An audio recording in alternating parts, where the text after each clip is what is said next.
नमस्कार दोस्तों, आज हम हैं बेतवा नदी के किनारे पर। चारों तरफ से पहाड़ों और पत्थरों से घिरी हुई बेतवा नदी और यहाँ के आसपास के प्राकृतिक सौंदर्य को दिखा करके दोस्तों आज हम आपका मूड फ्रेश करना चाहते हैं। मूड बिल्कुल फ्रेश हो जाएगा दोस्तों। ये देखिए, बेतवा नदी की तेज जलधारा यहाँ से बह रही है दोस्तों। ये वही नदी है दोस्तों जिसको कि यमुना की सहायक नदी कहा जाता है। ये यमुना की सहायक नदी है दोस्तों।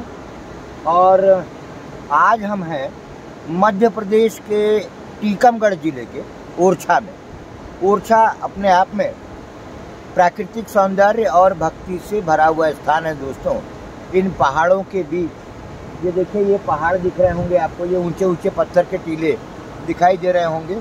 और हम जहाँ बैठे हैं दोस्तों ये भी एक पत्थर है, ये भी दिखा दीजिए ज़रा।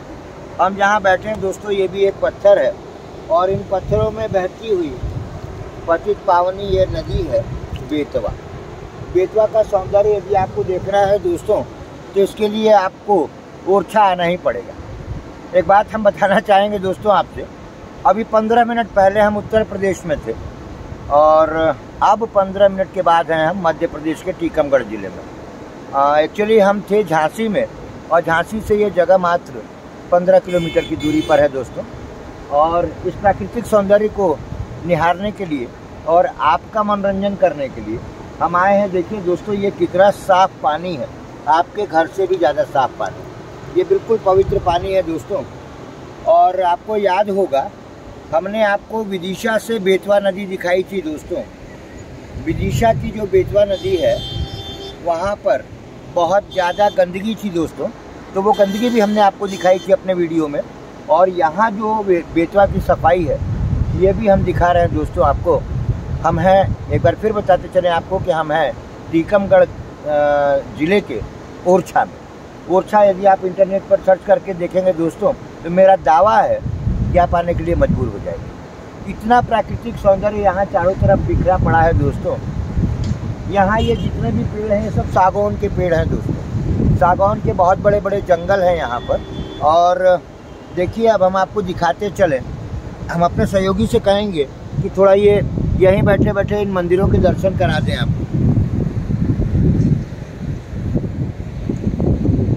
ये मंदिर है दोस्तों, ये मंदिर का सौंदर्य देखिए। ये मंदिर जो है ये यहाँ पर इस घाट से बिल्कुल स्पष्ट दिखाई देते हैं।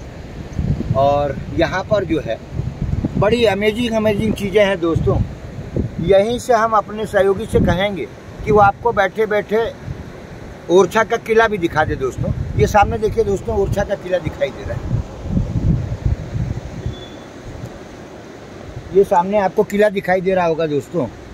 इसका प्राकृतिक सौंदर्य देखिए आप इस नदी का, कितनी खूबसूरत ये नदी है और कितना अच्छा यहाँ का मौसम है दोस्तों। मुझे राम तेरी गंगा मैली का एक गाना याद आ रहा है दोस्तों, हुस्न पहाड़ों का ओ साहिबा। ये गाना आपने सुना होगा। और ये हम आपको दिखा रहे हैं बहुत मेहनत से दोस्तों। आज हम नदी के बीच में, यहाँ पत्थरों का सौंदर्य देखते ही बनता है दोस्तों, पहाड़ों का सौंदर्य देखते ही बनता है। आइए हम आपको आगे और पहाड़ों का सौंदर्य दिखाते हैं दोस्तों, आइए।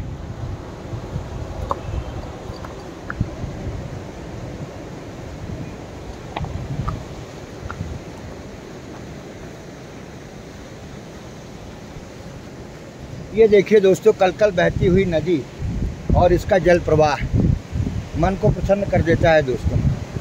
ये देखिए, यहाँ से दिखाइए, यहाँ से दिखाइए, ये कितने सुंदर सुंदर पहाड़ और कितने अच्छे अच्छे पत्थर, कितने कीमती पत्थरों का सीना चीर करके बहती हुई ये बेतवा नदी अपने आप में कितनी खूबसूरत, कितनी सुंदर प्रतीत हो रही है दोस्तों। यहाँ देखिए, वो ऊंची पहाड़ी पर भी एक मंदिर है, इधर भी इस साइड में भी एक मंदिर है, ये भी दिखा दीजिए। यहाँ मंदिरों से और किलों से और पहाड़ों से घिरा हुआ ये क्षेत्र है दोस्तों। इतनी खूबसूरती हमारे देश में बहुत कम देखने को मिलती है दोस्तों। और एक से एक डिज़ाइन के प्राचीन से प्राचीन मंदिर। एक बार हम फिर अपने सहयोगी से कहेंगे दिखाएं, ये इस तरफ के मंदिर जो है वो वाला मंदिर दिखाइए जरा, वो जो दूर सुदूर मंदिर दिखाई दे रहा है दोस्तों, बहुत खूबसूरत मंदिर है दोस्तों, और बिल्कुल इस बेतवा नदी के किनारे पर है। ये बेतवा नदी अपने उद्गम स्थल से निकल करके और चली जाती है यमुना नदी में। ये यमुना की एक सहायक नदी मानी जाती है दोस्तों। इस नदी पर बहुत ज़्यादा बांध भी बनाए गए हैं जो कि मध्य प्रदेश में है, और मध्य प्रदेश और उत्तर प्रदेश ये दोनों में होकर के बहती है दोस्तों। ये बेतवा नदी अपने आप में यहाँ जिस जगह पे बह रही है ये बहुत बेमिसाल है। थोड़ा सा यहाँ से भी प्राकृतिक सीन दिखा दीजिए लोगों को। आइए दोस्तों, हम आपको ले चलते हैं तीसरे किनारे पर, और यहाँ देखिए दोस्तों कितना खूबसूरत नज़ारा है। ये बहुत खूबसूरत नज़ारा है दोस्तों। देखिए, ऐसा नज़ारा आपने फिल्मों में देखा होगा, या जो लोग धार्मिक स्थलों पर या पर्यटन स्थलों पर गए होंगे तो उन्होंने देखा होगा दोस्तों।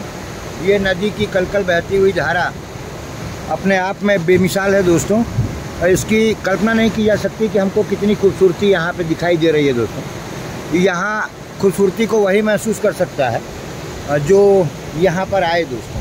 ये देखिए, यहाँ पर देखिए कहीं कहीं पर सूखे पत्थर हैं, और उन सूखे पत्थरों के सीने को चीरती हुई ये नदी जो है वो बहती चली जा रही है दोस्तों, अनंत दूरी तक दिखाई दे रहा है। ये चारों तरफ सागौन के पेड़ और दूर दूर तक फैली मूर्तियाँ, दूर दूर तक फैले मंदिर। ये देखिए दोस्तों, यहाँ किसी ने हनुमान जी की भी स्थापना कर दी है। ये बीचों बीच नदी के ये किस तरीके का सौंदर्य है, और इसको देखने में आपको बहुत आनंद आने वाला है दोस्तों। ये देखिए, पहाड़ पर ये पत्थरों पर बहती हुई ये नदी जो है ये कितनी खूबसूरत दिखाई दे रही है, और बगल में ये किला बहुत खूबसूरत दिखाई दे रहा है, और इसके बाद ये झाड़ जंखाड़ भी आपको दिखाई दे रहे हैं, और यहीं से सड़क मार्ग भी है दोस्तों। ये छोटा सा सड़क मार्ग है, और ये अभी नए पुलों का निर्माण हो रहा है, नई सड़क का निर्माण हो रहा है दोस्तों। तो ये नज़ारा हम आपको दिखाने के लिए बहुत बेचैन थे दोस्तों, क्योंकि नदियों का और पहाड़ों का सौंदर्य वही व्यक्ति समझ सकता है जिसने कि नदियों और पहाड़ों की यात्रा की। बहुत मज़ा आ रहा है दोस्तों, बहुत मज़ा आ रहा है, बहुत आनंद आ रहा है कि हमने इन नदियों के सौंदर्य को इतने पास से देखा है दोस्तों। और ऐसा बचपन में हम फिल्मों में देखा करते थे, जैसा कि आज हम देख रहे हैं, और कितनी शानदार तरीके से और अनवरत ये पानी गिर रहा है दोस्तों, और प्राकृतिक सौंदर्य को बढ़ाता चला जा रहा है दोस्तों। आधुनिक युग में हमारी ज़िंदगी भागम भाग से जुड़ गई है दोस्तों, लेकिन उसके बावजूद कुछ चीज़ें हैं जो हमें बहुत सुकून देती हैं। ज़िंदगी में सुकून की बहुत ज़रूरत है दोस्तों। कितना भी पैसे के पीछे भाग लीजिए, कितनी भी भौतिक सुख सुविधाओं के पीछे भाग लीजिए, लेकिन ये सौंदर्य, ये सुखद अनुभूति पैसे से नहीं मिलती दोस्तों। ये देखिए, ये प्रकृति का नज़ारा देखिए दोस्तों, ये ईश्वर की कृति को देखिए दोस्तों कि कैसे ईश्वर ने इन नदियों को बनाया, कैसे पहाड़ों को बनाया, कितना प्राकृतिक सौंदर्य हमारे देश में बिखरा पड़ा है दोस्तों। ज़रूरत है सिर्फ उसको देखने की और महसूस करने की कि वास्तव में कितनी सुंदरता हमारी धरती पर फैली हुई है। हम उस देश में पैदा हुए हैं दोस्तों जिस देश की में जगह जगह पर सौंदर्य बिखरा हुआ है। सौंदर्य पहाड़ों का भी है, सौंदर्य नदियों का भी है, सौंदर्य महलों का भी है, सौंदर्य पुराने किलों का भी है, सौंदर्य बहुत सारी चीज़ों का है दोस्तों। बोलते चलेंगे तो बहुत सारा प्राकृतिक सौंदर्य बिखरा पड़ा है। हमारे जीवन में समय नहीं है दोस्तों कि हम इन चीज़ों को देख सके या घूम सके। और जो लोग अपने बेडरूम में बैठे होंगे और या अपने ऑफिसेज में बैठे होंगे, वो सोच रहे होंगे कि यार कितना सुंदर ये दृश्य है। और बहुत दूर नहीं है दोस्तों, ये उत्तर प्रदेश की सीमा से लगा हुआ टीकमगढ़ ज़िले का ओरछा, और इस ओरछा से हम और भी बहुत सारे वीडियो आपको दिखाने वाले हैं दोस्तों। हम आपको दिखाएंगे ओरछा का किला, हम आपको दिखाएंगे ओरछा का मंदिर, और भी बहुत कुछ जो भी दिखाने लायक होगा हम इसी तरीके से आपको दिखाते रहेंगे दोस्तों। और आगे भी इसी तरीके के वीडियोज आपके पास जाते रहेंगे। और यदि आप इसी तरीके की खूबसूरती देखना चाहते हैं दोस्तों तो लगातार बने रहिए मेरे साथ। मैं हूं हरिओम श्रीवास्तव और आप देख रहे हैं मेरा यूट्यूब चैनल यूनिक न्यूज़ 1। बहुत बहुत धन्यवाद।